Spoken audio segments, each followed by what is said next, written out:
नमस्कार, ये आकाशवाणी शिमला है। अब आप राकेश शर्मा से प्रादेशिक समाचार सुनिए। प्रधानमंत्री नरेंद्र मोदी ने पेरिस में हाल ही में संपन्न पैरालंपिक खेलों में भारत का प्रतिनिधित्व करने वाले खिलाड़ियों के साथ बातचीत की। उन्होंने पदक विजेताओं और प्रतिभागियों को एक कार्यक्रम में उनके उत्कृष्ट प्रदर्शन के लिए बधाई दी। प्रधानमंत्री ने कहा कि जीवन के प्रति पैरालंपियनों का दृष्टिकोण हर किसी के लिए एक प्रेरणा है। स्वर्ण पदक विजेता सुमित अंतिल ने अपना एक स्वर्ण पदक प्रधानमंत्री को समर्पित किया। वहीं रजत पदक विजेता शरद कुमार ने खिलाड़ियों को प्रधानमंत्री से मिले प्रोत्साहन के लिए उनका आभार व्यक्त किया। अन्य खिलाड़ियों ने भी प्रधानमंत्री से मिले प्रोत्साहन पर कहा कि प्रतिस्पर्धा की कठिन घड़ियों में उनके प्रेरक शब्द मनोबल बढ़ाने वाले होते हैं।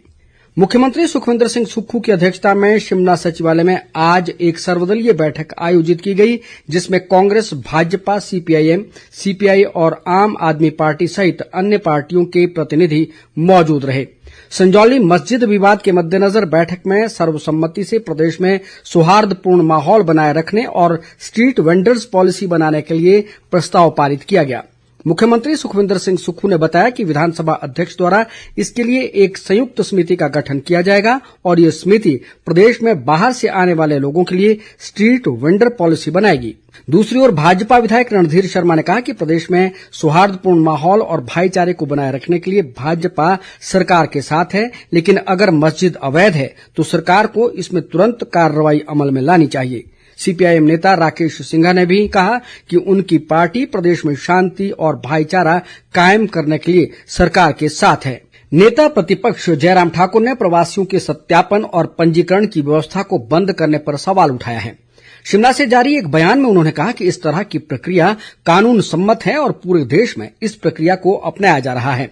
उन्होंने कहा कि इस विषय में सरकार के मंत्री द्वारा सदन में भी प्रश्न उठाया गया, लेकिन इसका जवाब न तो मुख्यमंत्री द्वारा दिया गया और न ही प्रशासन दे रहा है। उन्होंने कहा कि मुख्यमंत्री को ये स्पष्ट करना चाहिए कि कानून सम्मत तरीके से हर व्यक्ति की पहचान करने की प्रक्रिया को बंद करने के पीछे सरकार की क्या मंशा थी। जयराम ठाकुर ने कहा कि हर भारतीय को देश के किसी भी कोने में रहने और बिना रोक टोक व्यवसाय करने का अधिकार है, लेकिन इसके लिए सब कुछ कानूनी तरीके से होना चाहिए। संजौली मस्जिद मामले को लेकर उन्होंने कहा कि जब मस्जिद सरकारी जमीन पर अवैध रूप से बनी है तो इसे सरकार द्वारा तुरंत सील कर अपने नियंत्रण में लेना चाहिए। साथ ही बाहर से आने वाले लोगों का सत्यापन और पंजीकरण भी किया जाना चाहिए। मुख्य संसदीय सचिव संजय अवस्थी ने कहा है कि महाविद्यालय स्तर की शिक्षा युवाओं को भविष्य का परिपक्व नागरिक बनाती है। ये बात उन्होंने आज राजकीय उत्कृष्ट महाविद्यालय अर्की में आयोजित वार्षिक समारोह की अध्यक्षता करते हुए कही। उन्होंने युवाओं से आग्रह किया कि वे अपना लक्ष्य स्पष्ट रूप से निर्धारित करें और लक्ष्य प्राप्ति के लिए समर्पण और परिश्रम को अपना साथी बनाएं।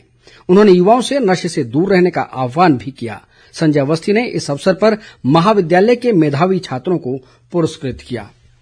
पद्म पुरस्कार 2025 के लिए इस महीने की 15 तारीख तक नाम भेजे जा सकते हैं। पद्म पुरस्कारों की घोषणा अगले वर्ष गणतंत्र दिवस पर की जाएगी। पद्म पुरस्कारों के लिए नामांकन प्रक्रिया इस वर्ष 1 मई को शुरू हुई थी। नामांकन केवल राष्ट्रीय पुरस्कार पोर्टल पर ऑनलाइन स्वीकार किए जाएंगे। इसके साथ ही समाचार बुलेटिन समाप्त हुआ। नमस्कार।